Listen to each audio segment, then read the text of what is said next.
सत्यन जी, आपका बहुत बहुत स्वागत है। धन्यवाद। बधाई देना चाहते हैं कि आपको प्रधानमंत्री आवास योजना में प्रदेश मतलब मध्य प्रदेश को पहला स्थान प्राप्त हुआ है। Thank you very much. ये कितनी बड़ी उपलब्धि है प्रदेश के लिए? जैसा कि पुरस्कार मध्य प्रदेश को मिला है बेस्ट परफॉर्मिंग स्टेट का, तो निश्चित रूप से मध्य प्रदेश का जो अमला इस काम में लगा हुआ है उसका मनोबल बढ़ाने वाला है। दूसरा, ये भी प्रदर्शित कर रहा है कि भारत सरकार ने जो हितग्राहियों को सीधे पैसा उपलब्ध कराने के लिए परिवर्तन व्यवस्था में किया था, उसका मध्य प्रदेश ने बखूबी पालन किया और मध्य प्रदेश की राज्य सरकार ने भी जो उनका शेयर था उसको लगातार समय पर जारी किया। लगातार नगरीय प्रशासन विभाग ने और संचालनालय के सारे अधिकारियों ने जो हितग्राही हैं उनको समय पर राशि उपलब्ध कराने के लिए जो लिमिट जारी की, उन सभी सम्मिलित प्रयासों का ये परिणाम है कि आज मध्य प्रदेश को ये मुकाम हासिल हुआ है। आपको क्या लगता है कि ये जो प्रधानमंत्री आवास योजना के तहत गरीबों को आवास उपलब्ध कराने का ये काम है, ये कितना महत्वपूर्ण काम है और उसने किस प्रकार से उनकी स्थिति को एक सुदृढ़ता प्रदान की है? देखिए, हर व्यक्ति का एक सपना होता है कि उसके पास एक पक्की छत हो, वो कम से कम हर मौसम में सुविधा पूर्वक अपने परिवार के साथ अपने घर में रह सके। प्रधानमंत्री आवास योजना में निश्चित रूप से केंद्र सरकार व राज्य शासन के सम्मिलित प्रयासों से जरूरतमंद व्यक्ति को उसका जो सपना है उसको पूरा करने का, उसको साकार करने का एक राज्य सरकार ने जो माध्यम बनी है राज्य सरकार, और उसी के तहत ये आवास उनको उपलब्ध कराए गए हैं।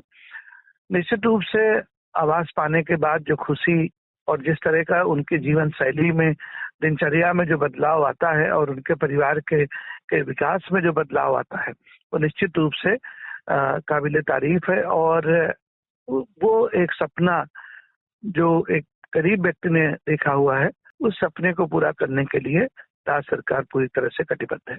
एक प्रश्न मैं सर आपसे ये पूछना चाहता हूँ कि तकरीबन कितना लक्ष्य ये प्रधानमंत्री आवास योजना के निर्माण के लिए रखा गया है और उसमें अभी हम कहाँ तक पहुंचे हैं? प्रधानमंत्री आवास योजना जब शुरू हुई थी वर्ष 2015 में, उस समय 9 लाख घर बनाने का लक्ष्य था सभी घटकों को मिलाकर के। उसमें BLC, ASP, CLSS और उन सभी घटकों को मिलाकर के 9 लाख का लक्ष्य था। लेकिन हम उस लक्ष्य को से आगे बढ़ते हुए आज की तिथि में मध्य प्रदेश में 9,28,000 घर स्वीकृत किए गए हैं। इनमें से 7,20,000 घर केवल हितग्राही मूलक घर हैं। जो BLC घटक है, सबसे महत्वपूर्ण घटक, वो BLC घटक के हैं। और इन घटकों इस घटक के अंतर्गत 3,30,000 से ज्यादा घर अब तक पूरे किए जा चुके हैं और प्रत्येक माह हम लोग कम से कम 15,000 घर प्रति माह बना रहे हैं। और अभी आपको बताना चाहूंगा इस अवसर पर कि 30 मार्च को भारत सरकार ने 1,15,000 आवास हमको एकमुश्त स्वीकृत किए हैं BLC घटक अंतर्गत। जो योजना प्रारंभ से लेकर के आज तक का, योजना प्रारंभ में जो शुरू हुए थे, जो लक्ष्य मिला था हमें, स्वीकृतियां मिली थी, उसके बाद से पिछले 6 साल में सबसे बड़ी स्वीकृति है 1,15,000 घरों की। तो ये हमारे राज्य के प्रदर्शन का परिणाम था कि हमको इतनी बड़ी संख्या में घर स्वीकृत किए गए।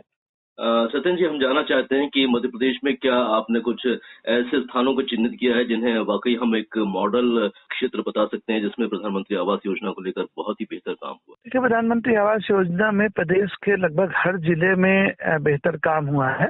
संख्यात्मक दृष्टि से देखेंगे तो आपको जो बुंदेलखंड का क्षेत्र है, जो ज्यादा पिछड़ा इलाका है, उस क्षेत्र में काफी के साथ घर बने हैं और वहाँ पे जरूरतमंदों की संख्या भी काफी ज्यादा थी। हम लोगों ने अभी जो एक नवाचार किया है पिछले लगभग 6 महीने पहले, कि अब जो राशि है वो चेक के माध्यम से हितग्राही को उपलब्ध नहीं कराई जा रही है। उनका खाता हमारे यहाँ खुला हुआ है, PNB में एक सेंट्रल अकाउंट है हमारा, और पूरी राशि उसी अकाउंट में जमा रहती है। जिस हम पोर्टल पर जो प्रगति है वो देख करके MIS और जियो टैगिंग के आधार पर संबंधित नगरीय निकाय की जो डिमांड है उसका आकलन भोपाल स्तर पर ही करके और उसको उनकी जरूरत के हिसाब से लिमिट उपलब्ध कराते हैं। और लिमिट उपलब्ध कराने के बाद नगरीय निकाय डिजिटल सिग्नेचर के माध्यम से वो हितग्राही के खाते में पैसा ट्रांसफर कर देते हैं। तो इस प्रकार से पूरा एक ट्रांसफरेंस सिस्टम है और इसका एक SMS भी हितग्राही को जाता है कि उनके खाते में फला किस्त की ये राशि जो है वो दे दी गई है। और आपने देखा होगा कि माननीय मुख्यमंत्री जी और हमारे माननीय विभागीय मंत्री जी, प्रमुख सचिव साहब और नगरीय प्रशासन के आयुक्त, सब लोग लगातार इस बात की मॉनिटरिंग करते रहते हैं। लगातार जो उनका प्रयास रहता है वो इसमें रहता है कि हितग्राहियों को समय पर राशि उपलब्ध हो जाए। आपने देखा होगा कि पिछले लगभग 4 महीने में 2 बड़े कार्यक्रम हुए। एक बार 250 करोड़ रुपए की राशि एक मुश्त जारी की गई हितग्राहियों के खाते में, दोबारा 500 करोड़ रुपए की राशि जारी की गई। तो इस तरह से हम लोगों ने 2 इवेंट में ही 750 करोड़ रुपए की राशि पिछले 4 महीने में हितग्राहियों के खाते में अंतरित की हुई है। तो ये कुछ चीजें ऐसी हैं जिनसे न केवल प्रचार प्रसार होता है बल्कि हितग्राहियों को समय पर राशि उपलब्ध कराने में सहूलियत होती है। माननीय मुख्य सचिव जी हमारे जो स्टेट लेवल मॉनिटरिंग और सैंक्शनिंग कमेटी है उसके वो चेयरमैन है, तो लगातार उनके स्तर से इस बात पे फोकस रहता है कि कोई भी हितग्राही जो है वो आवासहीन न रह जाए जो पात्र हो। तो संचालनालय और नगरीय प्रशासन विभाग उसी निर्देश पर राज्य सरकार के और माननीय मुख्यमंत्री जी, मुख्य सचिव जी और हमारे माननीय मंत्री जी के निर्देश पर लगातार काम कर रहा है। और हम लोग उम्मीद कर रहे हैं अभी कि हम लोग तेजी के साथ घर बनाते हुए हमारा जो अभी 15,000 प्रति माह घर पूरा करने का लक्ष्य है उसको बढ़ा करके हम लोग 20 से 25,000 तक ले जाएंगे। वाकई बहुत ही अच्छी पहल है जो आने वाले समय में और भी आप इसे बेहतर ढंग से पूरी कर पाएंगे। इन घरों की गुणवत्ता को परखने के लिए और उसमें किसी प्रकार की परेशानी ना हो इसके लिए भी आपका कोई मॉनिटरिंग दल है जो लगातार इस बारे में प्रयास करता है, देखता है?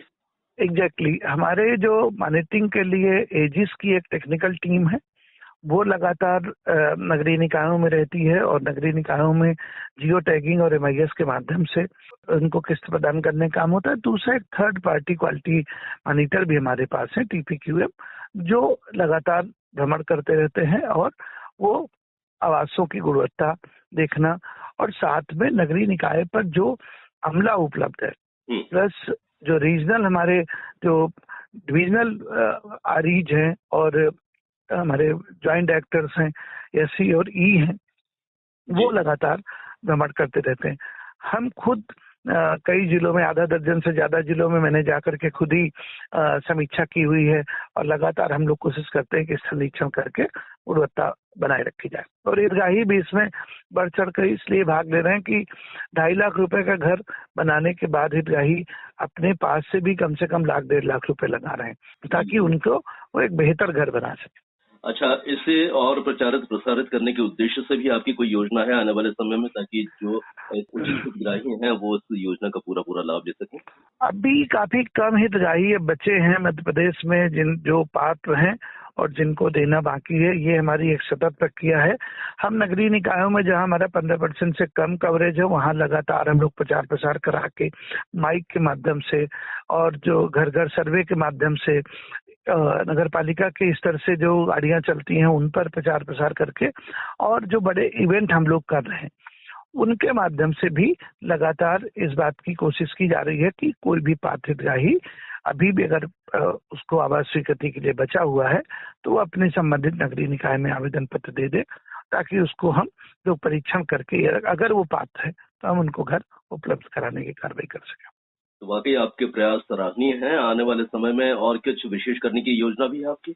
आने वाले समय में हमारा लक्ष्य ये है कि हम लोग वर्ष 2023 में 77 घर जो हमारे अभी निर्माणाधीन है हम उनको पूरा कर लें और सभी हितग्राहियों को जो पात्र हैं उनको 3 किस्तें हम उनकी पात्रानुसार उनको उपलब्ध करा दें। अभी हमारा प्रयास ये रहेगा कि अब कोई भी जो जरूरतमंद है वो आवास स्वीकृति करने के लिए शेष नहीं रहे। हम यही कहना चाहेंगे कि इस योजना में किसी के माध्यम की आवश्यकता नहीं है। सीधे अपना आवेदन पत्र अपने नगरीय निकाय में ऑनलाइन प्रस्तुत कर सकते हैं, ऑफलाइन भी दे सकते हैं। इस स्वीकृति के लिए कोई राशि खर्च करने की आवश्यकता नहीं होती है। सर्वे करने या किसी तरह जियो टैगिंग और MIS के लिए किसी तरह की किसी व्यक्ति को या किसी माध्यम को किसी प्रकार की राशि उपलब्ध कराने या पैसा देने की जरूरत नहीं है। आप सीधे अपनी ULB में जाएं, उन CMO से संपर्क करें, वहां पर एजिस की भी टीम है, उनसे संपर्क करें। CM हेल्पलाइन भी इसका एक माध्यम है। अगर कोई दिक्कत है तो, कोई अगर शिकायत है तो उसका भी CM हेल्पलाइन के माध्यम से लोग हम तक अपनी बात पहुंचा सकते हैं। और ताकि किसी को भी बिना बिचौलिए, बिना किसी से एक पैसा खर्च किए, किसी को बिना एक पैसे दिए, लोगों को उनके पात्रता अनुसार आवास स्वीकृत हो सके। बहुत बहुत धन्यवाद सत्येंद्र जी आपका। बहुत बहुत धन्यवाद आपका।